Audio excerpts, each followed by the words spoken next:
Good afternoon, and thank you for tuning in to another episode of our Friday show. I am Dave Kluge, and I'm here, as always, with Stephie Smalls, and we have Number Fire and FanDuel analyst, editor-in-chief, host of the Late Round podcast, author of the Late Round Quarterback, JJ Zachariason, with us today. JJ, why don't you go ahead and say hi to the audience, let everyone know where they can find you, and I know this is a busy time for you with the NFL season actually approaching pretty soon, so let everyone know what you've got going on and what you're working on right now. Yeah, man. What's up, everyone? I am JJ. You can find me on Twitter at Late Round QB. And as Dave alluded to, I do the Late Round podcast. That's really like my thing now that I focus so much energy and effort on. So that's a big thing. If you guys like podcasts, definitely check that one out. Yeah, I mean, like if you're going to listen to any podcast, I'm not going to tell you to listen to any of mine because they're long and full of fluff. Like if you've got a time constraint and you've got time for like 15 minutes a week that you have one podcast to listen to, JJ crams so much in there. I think that you have more valuable information in that like 15 to 20 minute podcast than I do in the 20 shows a week that I do. So go ahead and check out what JJ is doing because that show is just awesome. And then I'm joined with Stephie Smalls as well. Stephie, if you fall asleep on us midday today, it's totally okay. I know you're pulling an all-nighter right now, so don't feel like you need to make it the full hour. If you need to take a nap, just go ahead and put your head down. We won't judge you today. It's your fault, Steve. Sorry, you're cutting out just a little bit. But am I cutting out? Why is my hair not doing that lately? It happens sometimes. But you are good to go now. Why don't you let everyone know where they can find you?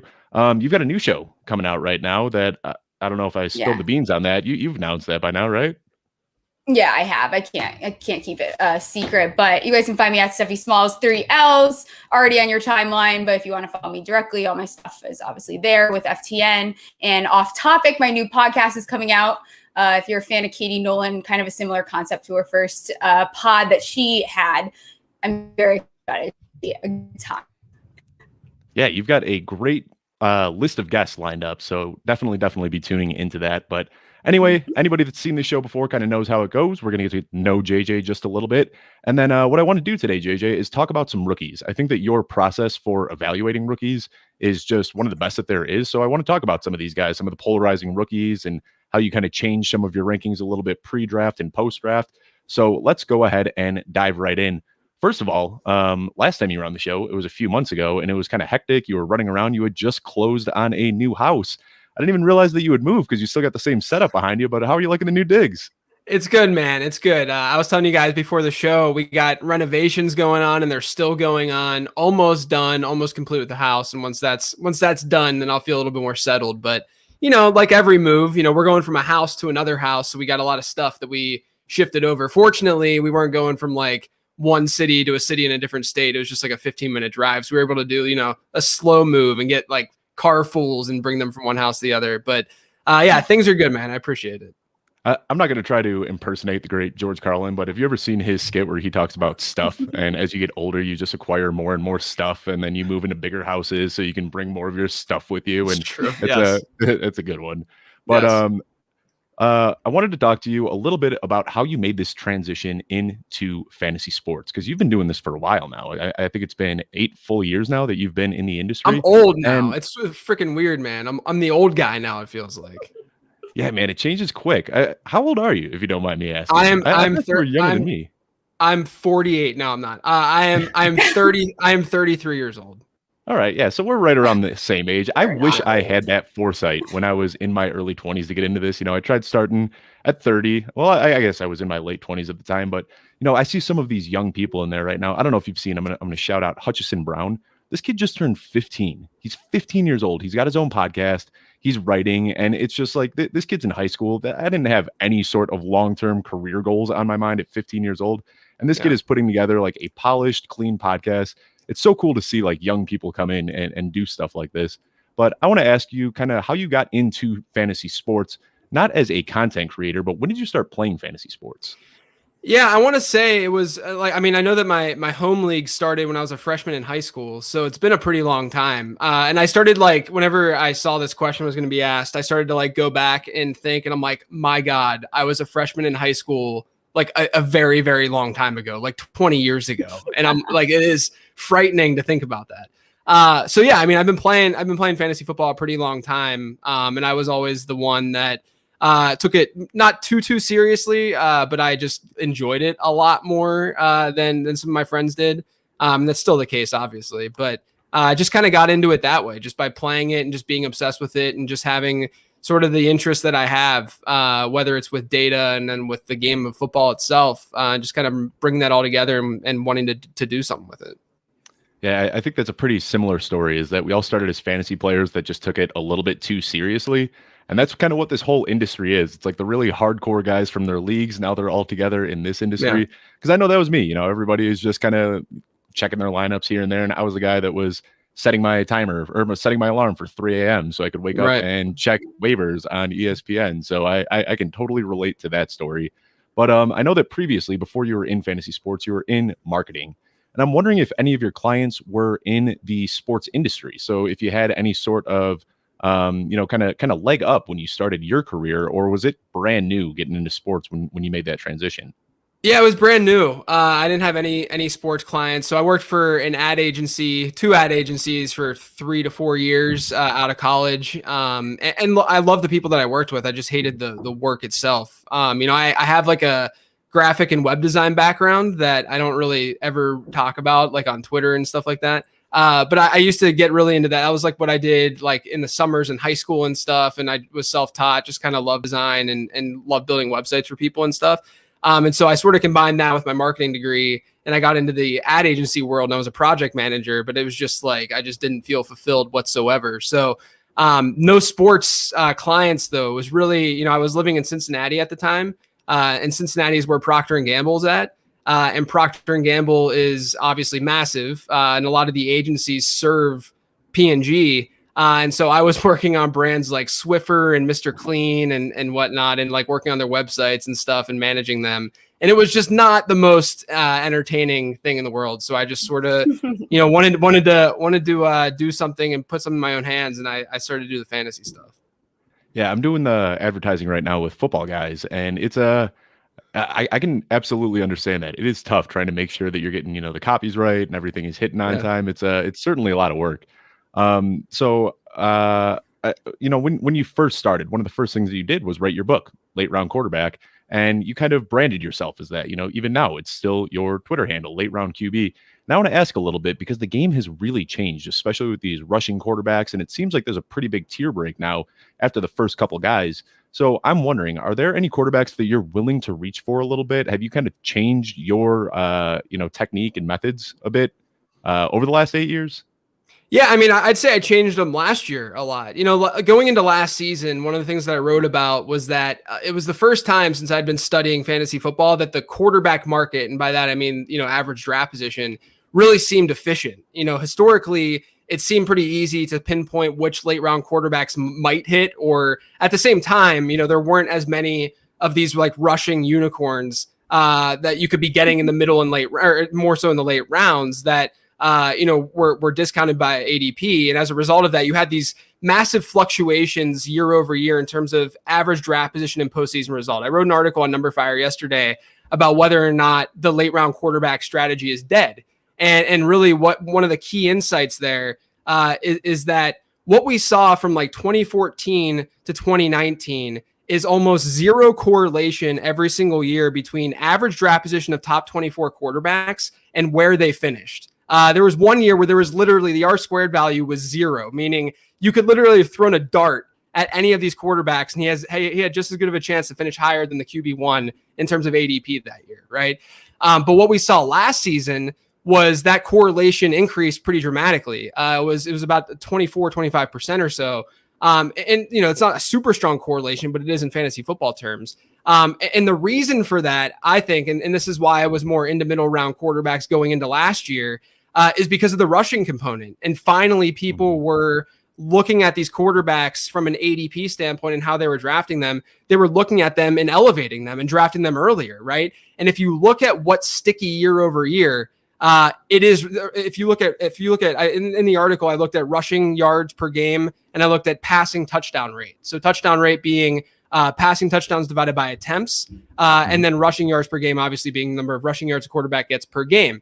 And if you look at touchdown rate and how sticky it is year over year, the correlation is almost non-existent, meaning how a quarterback performs in touchdown rate one year is not very predictive for how he performs in touchdown rate the next year. So there's a lot of fluctuation with how these quarterbacks are scoring touchdowns. And touchdowns, as we know, are a massive way, and a large proportion of quarterback points are coming via passing touchdowns. But with the rushing component, the correlation was 0.72. So it was actually incredibly strong with rushing yards per game.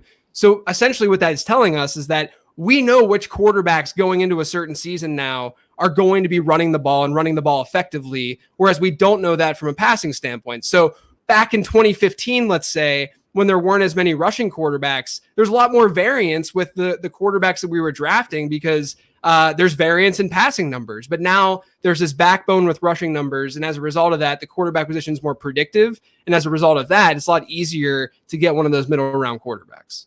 So that's fascinating. So kind of what I'm hearing is that you know what Kyler Murray is going to do, and you know what Lamar Jackson is going to do. But when you get to the guys that aren't necessarily rushing quarterbacks, like guys like Russell Wilson and Aaron Rodgers, will they'll scramble if they need to. Do you see that same correlation with guys like that, or like year over year? Is theirs still pretty similar, or is it just the guys that are kind of have tailor-made plays to run the ball? Yeah, so it's more about, I'm only drafting quarterbacks that have sincere mobility, that do have that kind of ceiling. Because you can think of it this way. So you have a backbone with these quarterbacks with their rushing ability, right? So Josh Allen, I'd still throw Russell Wilson in there. I wouldn't throw like an Aaron Rodgers in there, but or like a Tom Brady, obviously. Like he's not in the mobility bucket. But, you get a Lamar Jackson and yada, yada, yada. And then you have Patrick Mahomes, who's just this unicorn who is in his own tier of being this particular quarterback. But you can think of it this way. You have this backbone with those quarterbacks and their rushing ability. And if they put up even just average to above average passing numbers, they're going to be QB1s in fantasy football. They're going to be high-end QB1s in fantasy football, right? And then when you get seasons where those quarterbacks have an outlier season from a touchdown rate standpoint, have an outlier season from a passing standpoint, which can still happen, then you get Lamar Jackson in 2019, right? Then you get those like complete league breaking, insane seasons from these quarterbacks. So there is still fluctuation and variance with their passing numbers that are happening, but it doesn't matter as much because they have that baseline with their rushing. Whereas with Aaron Rodgers this year, I will say it on this show, I'll say it anywhere, he's not going to have the same touchdown rate that he had last year. He had the second highest touchdown rate in NFL history, and players who have that regress, and that's going to regress. I mean, even if he goes to Denver and he has better weapons and the situation's better, he's still going to regress in touchdown rate. It would be very shocking if he had more touchdowns per game than he had last season. So, so that's really the way that I look at it is that quarterback going to give you that baseline with rushing, and then that ceiling exists because if they do have an outlier season through the air, it's really what you need from a pocket passer. You need them to have some sort of outlier season through the air in order to be a true difference maker like Aaron Rodgers last year. I mean, even Tom Brady last year wasn't that good of a fantasy quarterback, even though he had good touchdown numbers and had good passing numbers. It didn't really matter that much, right? So you need that. You absolutely need that from a pocket passer. I don't want to bank on that every single season because I'm literally just banking on variance that way. So let me ask you, I'm just going to go, off the cuff a little bit here. But so how do you feel about Jalen Hurts then? Because that's kind of tough to look at his numbers and what to expect year over year because it was such a small sample size. Are you putting him in that same tier as like a Kyler Murray and a Lamar Jackson where you're expecting him to rush for around 1,000 yards? Yeah, so I wouldn't put him in that tier per se. I think that they're just better passers right now. Yeah, I'm sorry. I didn't mean that, but just where he's going to have that high floor as a rusher where he kind of has like almost a QB1 floor if he plays the full season.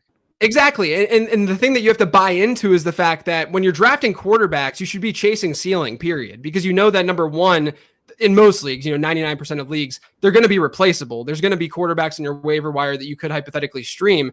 And number two, the opportunity cost and getting a guy like Jalen Hurts in the middle rounds is not that significant. Like, oh man, I'm not going to get Damian Harris instead of getting Jalen Hurts, which it's fine if you like Damian Harris. I don't mind Damian Harris either, but like, let's be serious and look at the true hit rate for running backs and wide receivers in that area of the draft. It's not very high. So you should be shooting for ceiling. And Jalen Hurts, to me, last season, here's the thing with Hurts that's really interesting to me is that, people were like, oh, I don't like Hurts because his passing sucks and he might not be very good.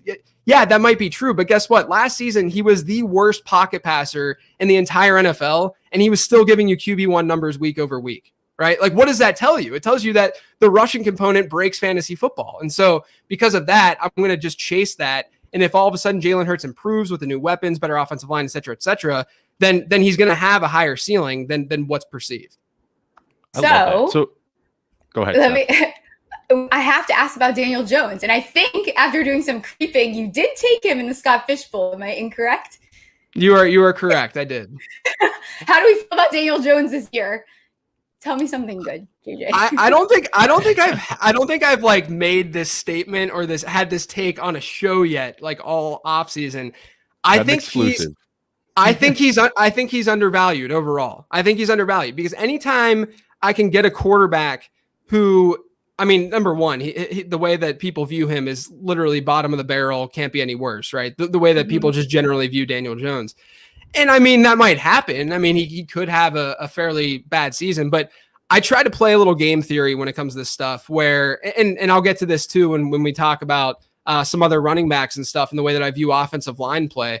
But I try to look at, the way that people view Daniel Jones right now is probably his floor, right? And if I'm only working off of that, then I'm going to gain some equity in some way. And then you look at his surroundings, they've only gotten better this offseason. And he has a second year now with his offensive coordinator and head coach. And so there's at least things that you can pinpoint and say, I mean, maybe something happens to Daniel Jones because, last season in Scott Fish Bowl, I took Josh Allen for the exact same reasons because everyone was viewing Josh Allen in a similar way. Daniel Jones doesn't have the same type of mobility because he's not as aggressive when he scrambles as Josh Allen is.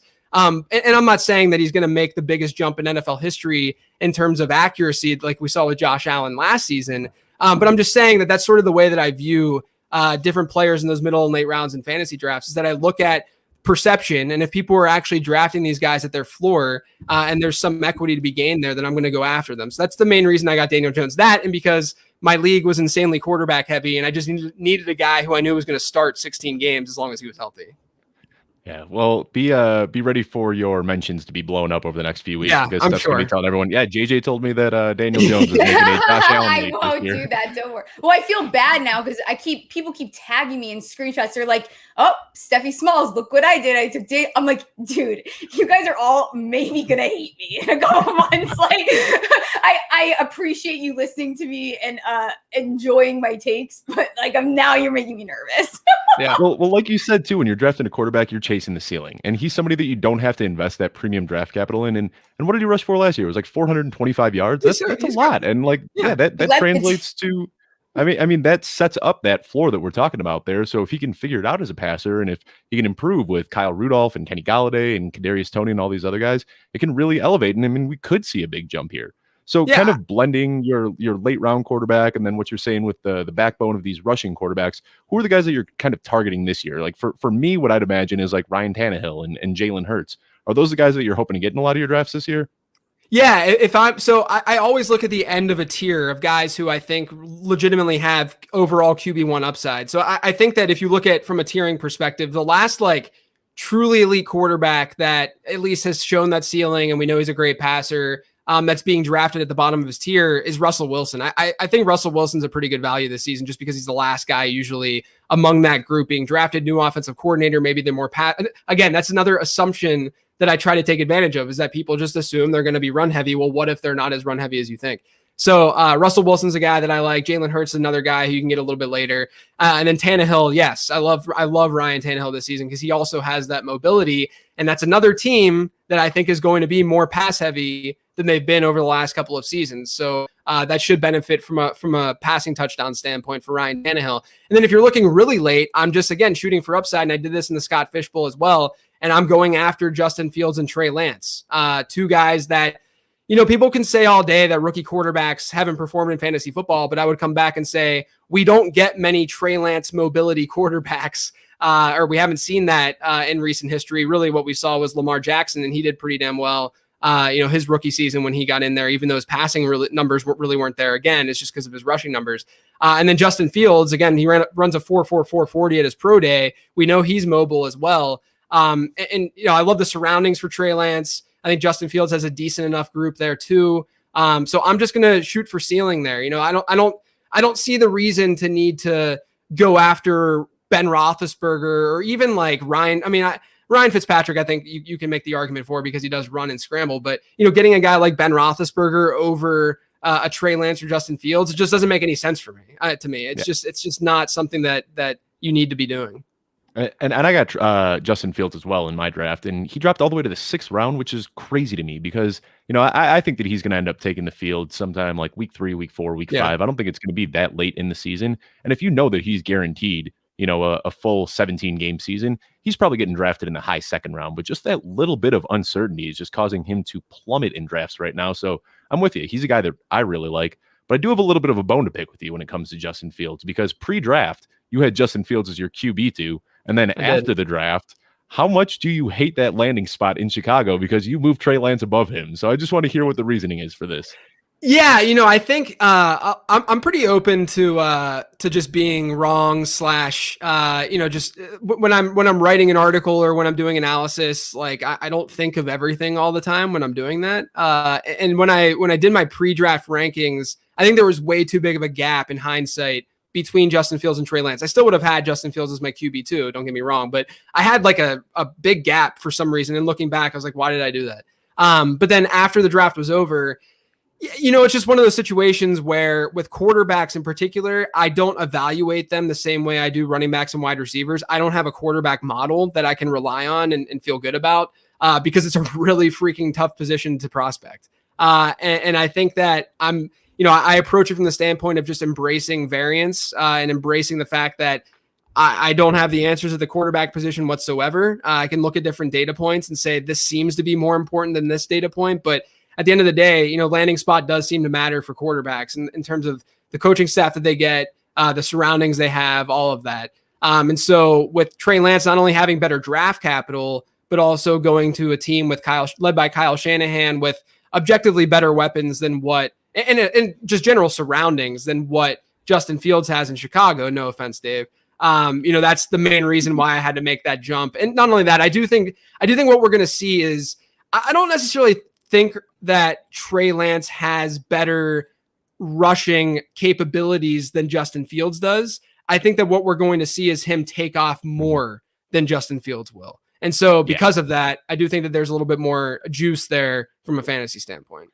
I agree with that. And I was a big fan of Trey Lance, so I wanted to see him land in San Francisco because I thought that it was the best landing spot for him. I thought that, he could have, I probably would have put him above Trevor Lawrence in my rookie rankings had he landed in San Francisco. As a Bears fan, I'm thrilled that he came here, but I also think that gives him one of the highest probabilities to bust just because of the Bears organization and the history that we've seen with quarterbacks and, the question marks surrounding Matt Nagy. So I agree with you. I was giving you a hard time there, but I fully agree with you that the landing spot for Trey Lance was a little bit better.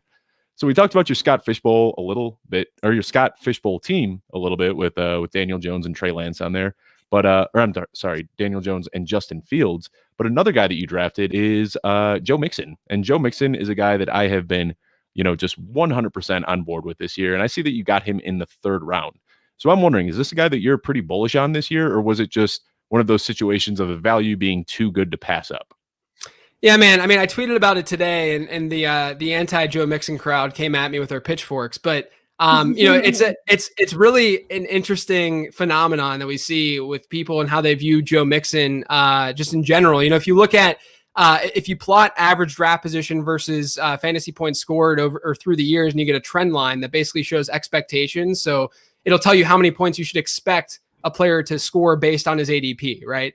You can do that in terms of points per game, and I usually cut it off at about a player playing half the season, or you can do it in terms of just cumulative points. In terms of cumulative points, Joe Mixon has outscored expectation in 3 of his 4 seasons in the NFL. And then on a points per game basis, he's done it in 2 of his last 3 years. He didn't do it his rookie year by like 0.05 points per game or something like that. And basically what that's telling us is that he's still matching expectation. The reason that people don't like him is because he hasn't far exceeded that expectation. He hasn't gotten, that to that top tier of Zeke, et cetera, et cetera. And so, I think that there's reasons for that. You can pinpoint number one, probably the sole reason for that. It's not his rushing ability. It's what they've done through the air with him, right? We've only seen one season with Joe Mixon seeing a double-digit percentage target share. And so, I mean, that that gives him a great floor / ceiling combo if he were able to do that. And if you look at last season, he was pacing towards that. He was going to get there. Now, no Giovanni Bernard. We have a very small sample of Joe Mixon without Bernard. It's like a 4-game sample, but in that sample, Mixon was seeing like a 13-14% target share per game in that backfield. And so, I think that if we see, and not only that, but when he got that double-digit percentage target share, just so happened to be the season that he averaged 17.4 PPR points per game, right?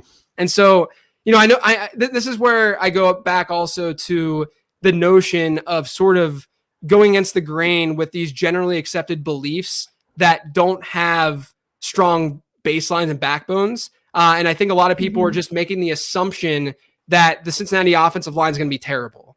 And while that might be the case, when everyone makes that assumption, you can only go up from there. And I almost view it the same way with Najee Harris, where the Steelers, their offensive line is going to be bad more than likely. But there's also a chance that it's also going to be very hard for it to be worse than it was last year, right? And so, like, I think that when you look at it from a standpoint of like value and equity that way, and you're like gaining that equity that way, Mixon just becomes a really, really attractive piece. I have him at RB9 right now. I think he's a top 10 running back entering the year. Have him above like Cam Akers and Austin Eckler right now. I just think it's going to be his season without Giovanni Bernard there. That's exactly where I've got him, and you're speaking my language right now. Had you thrown Chris Carson's name in there, I think I would have just exploded. I like Chris Carson too. Yeah. There's these guys that, and also, you say it like, going against the assumption. And what I say is these guys, like, they trigger some emotional response, like Joe Mixon, Chris Carson. I think it's like injuries in bad times and, having bad fantasy playoff performances has really soured public opinion on them. But these guys are still going to produce. And I'm fully taking advantage of what you said, like the assumption that people have. So I'm with you. Steph, it's also, it just makes people get tunnel vision. Like, since he didn't not address their O-line at all, they still brought on a free agent. They still drafted, like, they still addressed it. It did get better. Did it get fantastic? No. Are they going to be a top 10 O-line? Absolutely not. But you also brought on Jamar Chase. So does he have to spend less time in the pocket regardless? But I think everyone decides we're out on Mixon, and then it's like, oh, they didn't draft him a lineman. The Bengals are screwed. Burrow's he's gonna break another leg. That's not how it works, because there was changes that were made. They didn't just ignore it.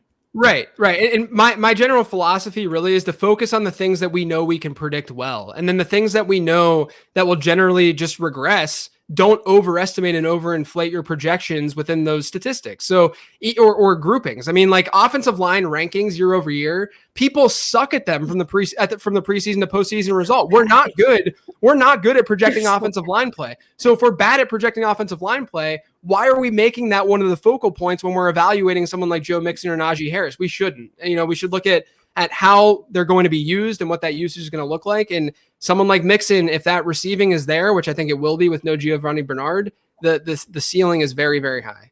Yeah. And I think something else we're kind of, I don't want to say great at projecting, but we're better at projecting volume than we are at projecting overall output. And almost every projection that you look at right now has Joe Mixon top 5 in carries and, top 10 in receptions. So if you know that, like, I think he and Dalvin Cook are the only two guys that have a realistic chance at finishing top 5 in carries and in targets for running backs.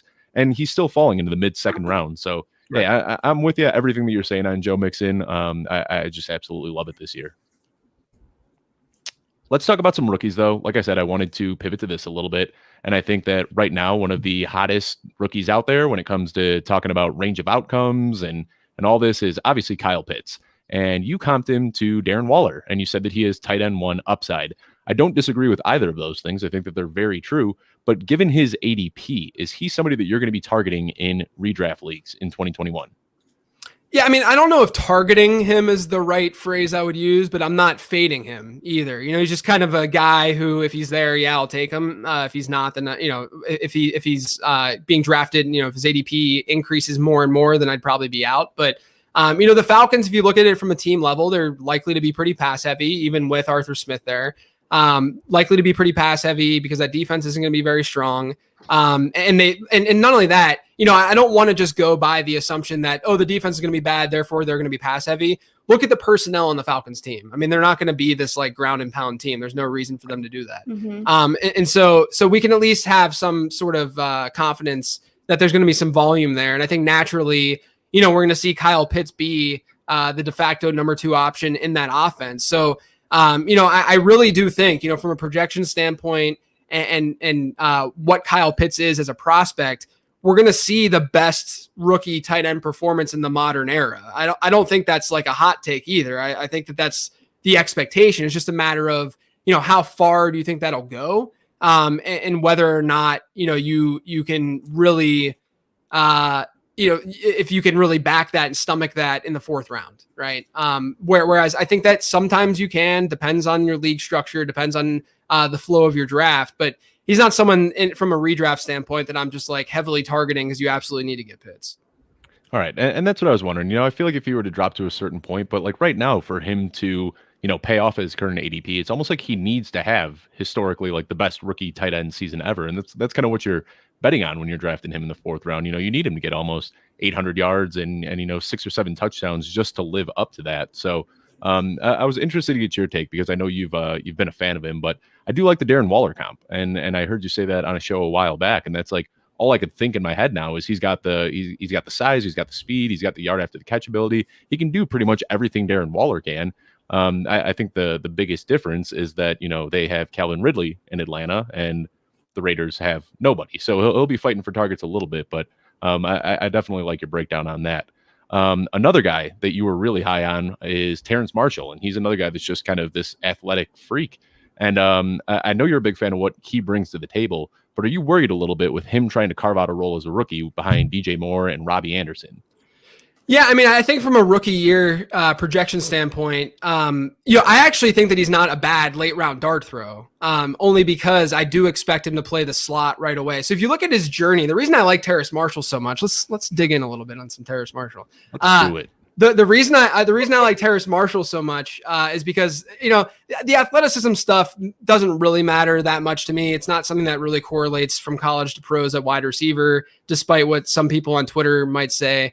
It's more so about production and who these wide receivers are and how they play. And with Terrace Marshall, if you look back to the Joe Burrow year at LSU, he played with Jamar Chase and Justin Jefferson that year, right? And through the first 4 games, his numbers were on par with Justin Jefferson and Jamar Chase. And then he hurt his foot. And after that foot injury, his season kind of went downhill and he didn't perform as well. So the next season then, Justin Jefferson goes to the NFL, has the best rookie season of all time. Jamar Chase opts out, gets drafted 5th overall. Great prospect profile, obviously. I mean, a guy being drafted 5th overall. Also, you don't need me to talk about Jamar Chase. Terrace Marshall then doesn't play a full season because he opts out after 7 out of 10 games for LSU. Plays the slot role in that LSU offense, which is the exact same role that Justin Jefferson played his final season there. And so Terrace Marshall plays 7 games. And so because he didn't have a full season the year before because of that foot injury, and then because he didn't have a full season last year, a lot of data people, and I'm a data person, but I'm still calling out some of those data people. They're saying that he didn't hit certain thresholds from a market share standpoint, and therefore he's a bust candidate. And while I understand the logic there that you can't just make exceptions for this guy and not this guy, it's not like Terrace Marshall got hurt again, or it's not like he got benched or something. I mean, he opted out, right? If you look at the first 7 games and only look at the 7 games, his market share numbers were fine. He had like over 50% of the team's touchdowns. I mean, he was crushing it. And so you look at his fit now in Carolina, Robbie Anderson, this season, he's fine as a late round dart, not only because I do think he's going to play the slot right away, but also, if something were to happen to Robbie Anderson or DJ Moore, then obviously he would be elevated a little bit. But if you look at next season, Robbie Anderson's a free agent. DJ Moore, we'll see what happens there.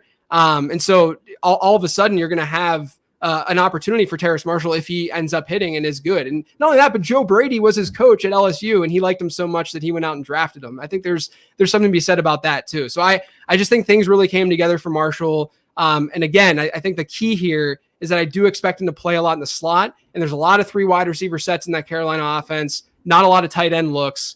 So he could see 60 plus targets his rookie season fairly easily.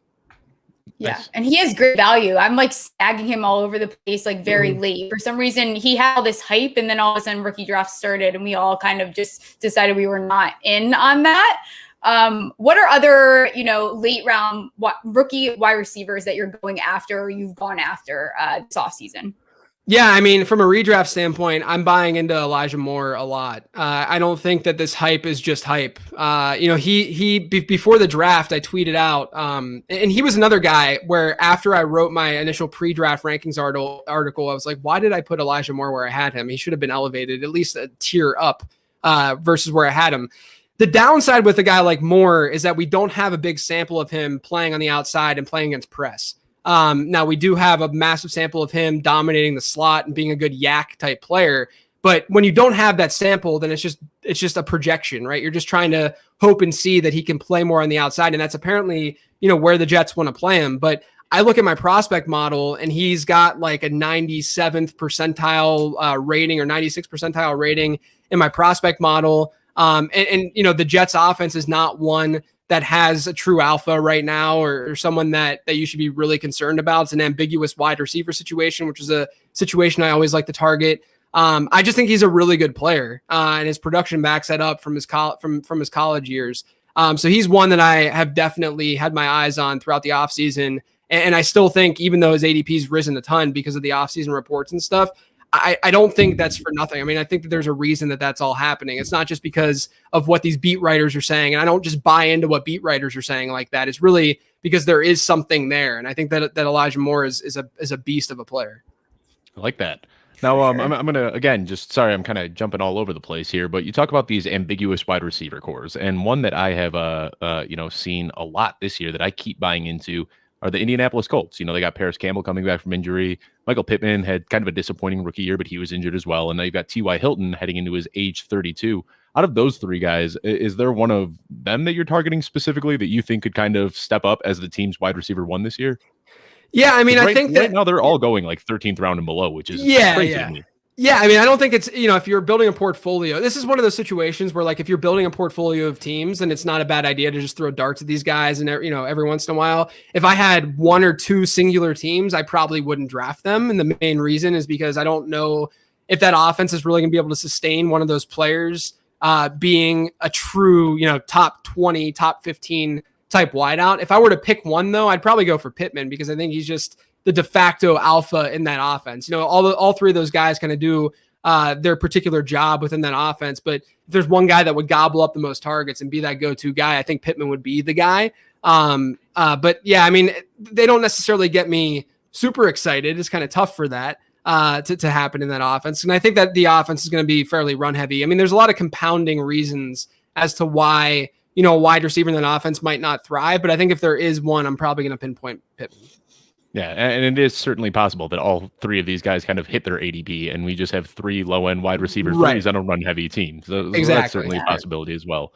But another rookie wide receiver that I want to talk about is Rashad Bateman, because he was the one that I saw the most drastic swing from, post-draft and pre-draft and post-draft. He went from your wide receiver 2 to your wide receiver 6. Now my mindset is that we've seen Lamar Jackson is a pretty accurate quarterback.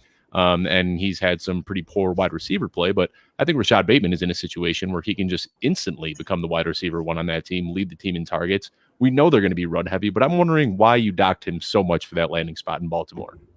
Yeah, so I'm usually I try not to be a landing spot guy. Is that a thing? Landing spot guy, trademark that? Someone late round quarterback to landing spot guy. That's a new Twitter handle. Landing spot guy. I try not to be a landing spot guy. Because generally speaking, it's overrated, overvalued. But I will say, my ranking of I got so much pushback. That was the one. He's the one player because I had him at wide receiver 2 pre-draft, like you said, and I dropped him wide receiver 6. But if you look at the pre-draft rankings, he was still in a giant tier with the Alabama guys and Terrace Marshall. And then I already mentioned that I screwed up the Elijah Moore pre-draft ranking, and so all those guys were essentially in the same tier. And all I did was push Bateman to the bottom of that tier. And the main reason for that is because of the landing spot. So a lot of people have gone back and they said, look at A.J. Brown. A.J. Brown went to Tennessee and everyone docked him for going to Tennessee where Marcus Mariota was at the time. They were a run-heavy team. They still are a run-heavy team. And A.J. Brown is a beast. Yeah, A.J. Brown is a beast. But you're making a lot of assumptions when you comp Rashad Bateman to A.J. Brown. You're making the assumption that Rashad Bateman is as good as A.J. Brown. That it's a given. You're chasing outliers. Yeah, I mean, A.J. Brown is an absolute machine, right? Like he's one of the best wide receivers in the game. And I'm not saying that Bateman's range of outcomes can't be to be a very, very good wide receiver in the NFL. I think that he is a very good wide receiver, but I can't bank on that when there are other good wide receivers that were drafted in this class that fell to good spots or decent spots. Not only that, but the Alabama guys in particular, it's very hard for me to just like not look at the fact that they were both top 10 wide receivers in this draft from a draft capital standpoint and put a guy like Bateman on this run heavy team ahead of those guys. So, if you look at what's going on with AJ Brown, yes, Tennessee had Marcus Mariota in a run heavy team, but they also then improved on that quarterback play, which you can't bank on generally. I'm not necessarily saying that people who knocked AJ Brown after that draft were right. I'm just saying that things still worked out for AJ Brown, right? Like they go to Ryan Tannehill, who's been one of the most efficient passers in the NFL since he became starter. That's helped Brown. And then the other thing too, the difference between what's going on with Brown and what's going on with Bateman is that the Ravens are locked in. The Ravens are not going to not have Lamar Jackson in the immediate future. Like Lamar Jackson is going to be the Ravens quarterback unless he gets, knock on wood, this dramatically horrific injury. Hopefully that doesn't happen. And Lamar Jackson will be their quarterback. And so if that's the case, we have this sample of this offense with Greg Roman in particular being incredibly run heavy. This isn't just like he landed on a run heavy team. No, he landed on quite possibly the most like in this era that we've ever seen, right? So there's a big difference when people are like, oh, it's just a run heavy team. Maybe they'll get a little bit more pass heavy. Yeah, they're probably going to get more pass heavy. But even if you get a little bit more pass heavy from that, they're still not pass heavy. They're still a run heavy team. I think the one easy way to sort of explain Rashad Bateman, and I agree, he could easily just become the wide receiver 1 this year for Baltimore. I think that's almost the expectation. Hollywood Brown last year, the final 6 weeks of the season, okay, he had a 35% target share per game, which is better than Devontae Adams had last year per game, right? Final 6 games of the week, 35% target share, and he scored a touchdown on average, 1 touchdown per game. Guess how many wide receiver 1 performances Hollywood Brown had through that stretch? The answer, I don't know if he had any. The answer is 0. So Hollywood Brown has literally the best peripherals, all while guaranteeing you a touchdown every single game, and he still doesn't give you a single wide receiver 1 performance. Why? Because of the offense that they're in. It's not that I think Rashad Bateman doesn't have a floor. It's that I don't see where that ceiling is going to come from in a Lamar Jackson-led offense. That's why I dropped Rashad Bateman. Man, I wish I hadn't asked you that question because now you're going to have to make me back up on one of my takes. I've been like the biggest Rashad Bateman fan, but that is literally a bulletproof argument that you just threw out there. I don't think there's a single thing that I can say to rebut that, and I think that I'm going to have to eat some of my old tweets now and move Rashad Bateman down a little bit in my rankings. I mean, you just make some great points. I love Rashad Bateman, man. I think he's a really, really good player. That's why I had him at wide receiver 2 pre-draft. I just have to be realistic about his situation there. Yeah. Well, can we at least agree that it helps Lamar Jackson's value a little bit having Rashad Bateman on that spot? All right, cool. Yeah. Then I'm happy with that. All right, that's good enough for me. Now, I want to ask you about the yeah, that was a tough one to swallow. But like I said, I agree with everything you say, and that talking about what Marquise Brown, because like you saw it at the end of the year, like he took over as the wide receiver 1, and we're like, wow, this is what he can finally do. But it's mind blowing that he didn't have a single wide receiver 1 performance during that stretch. Right, and like, what's the expectation for Rashad Bateman in this offense? Like, if he gets to a 30% target share across the season, number one, you can't project something like that. Like, that's not something that's projectable because it doesn't happen very often. So if you're projecting more of like. Let's say next season when he's a sophomore and he is the wide receiver 1 on that team and he hits, he gets a 25% target share. That's still not going to be all that much. I think that's still not that much volume. And then you have to bank on the fact that he's going to score touchdowns in that offense too. When you have Mark Andrews there and you have a rushing quarterback who takes away some of those looks as well. It's just not a good combination. Yeah, no, I agree with you. Like I said, I'm going to have to readjust my rankings as soon as we get off this show. So thank you for giving me a little bit of work to do this afternoon. But I want to ask you about the Draft Sharks Invitational. This is my first year being inviting, and I don't know if you've seen the division yet, but I pulled a pretty tough card. I'm playing against you, Justin Boone, Matthew Friedman, Ben Gretsch, Pete Overzet, and a few other guys. And I'm shaking it in my boots a little bit. That's a tough one. But I want to ask you, because this is my first year doing best ball, and I have just dove headfirst into it. I mean, I've been playing best ball like crazy. I think I just hit 120 teams that I've drafted already over on Underdog. And I'm kind of taking a redraft approach. The only difference is rather than chasing floor and volume guys in the later rounds, I'm chasing high upside guys. And I want to ask you kind of what your strategy, how it differs from redraft to best ball.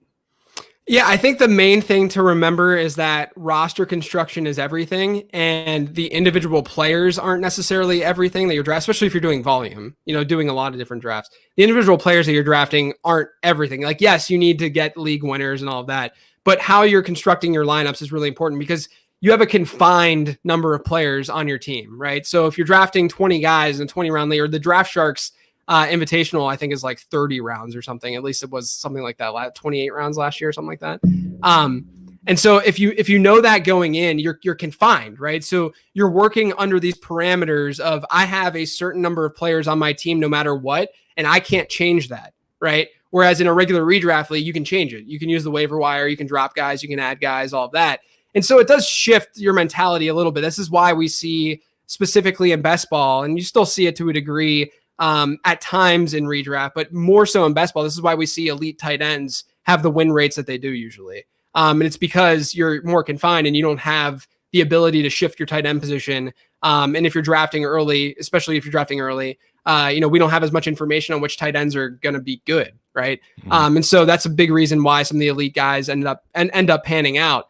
That's really how my mentality shifts a bit. Last year with that invitational, I ended up getting sixth out of 12 teams. I drafted Saquon though, sixth or second overall. So I was done right away. But I actually looked back at my draft, okay, and I'm just gonna read you the first, I think, 9 picks. I went Saquon, Tyreek Hill, Mark Andrews, Adam Thielen, and then it's a super flex league. I went Carson Wentz, DeAndre Swift, Jared Goff, Antonio, and then I had Antonio Gibson and Deontay Johnson. Like every hit pick, everything except for Saquon and the 2 quarterbacks. Yeah. So I gotta make sure I hit on those this year. Yeah. And I think that you said that you've kind of changed your mindset a little bit. You're going after those rushing guys. And I don't think you'd be taking Jared Goff this year if exactly. You that you want the guy with the floor. Yeah, exactly. I mean, look, go ahead.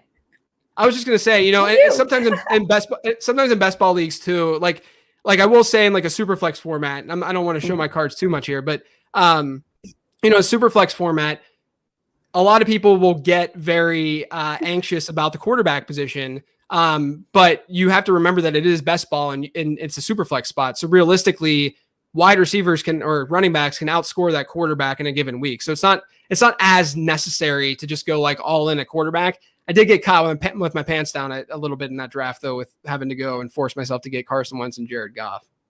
Yeah. Oh, Jared Goff.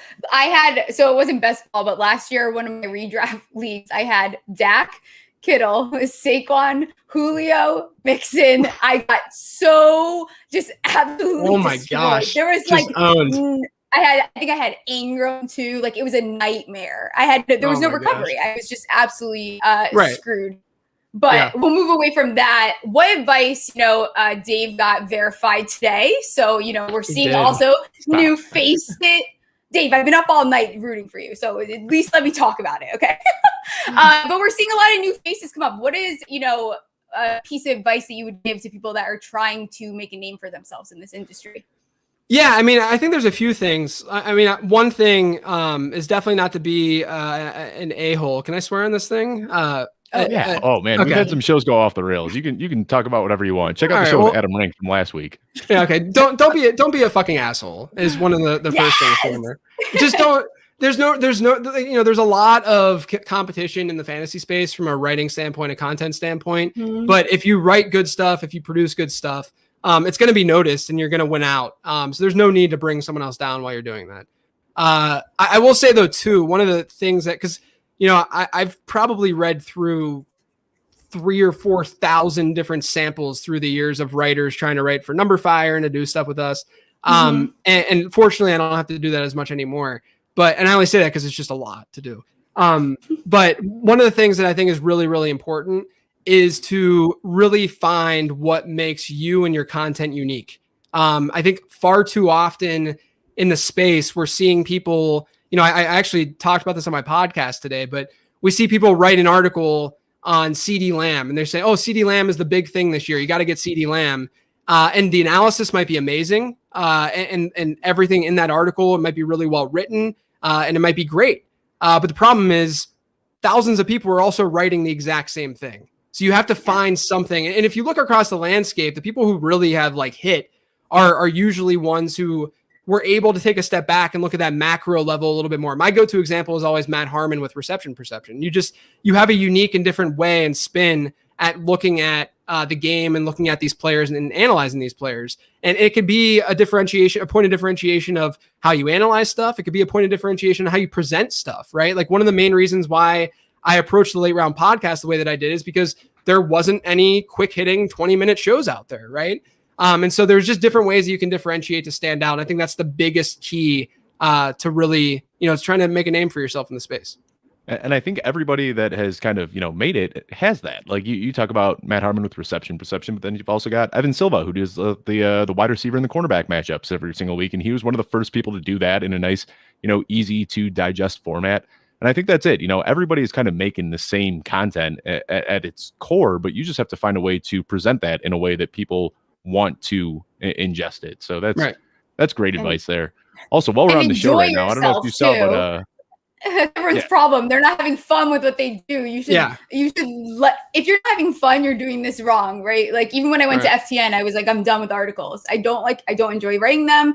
I keep them on my Patreon, but they're just not what makes me happy. I don't have fun with them. I like video content. So you don't have to write an article on the top 10 tight ends. Like we've seen 1,000 of those. So do something that actually you're genuinely passionate about. Yeah. And double down on what you're good at too, right? Like if I'm not saying that anyone has to just go at it from a video standpoint or a podcast. I mean, do what you're comfortable with / that you're good at because it's just a smarter approach.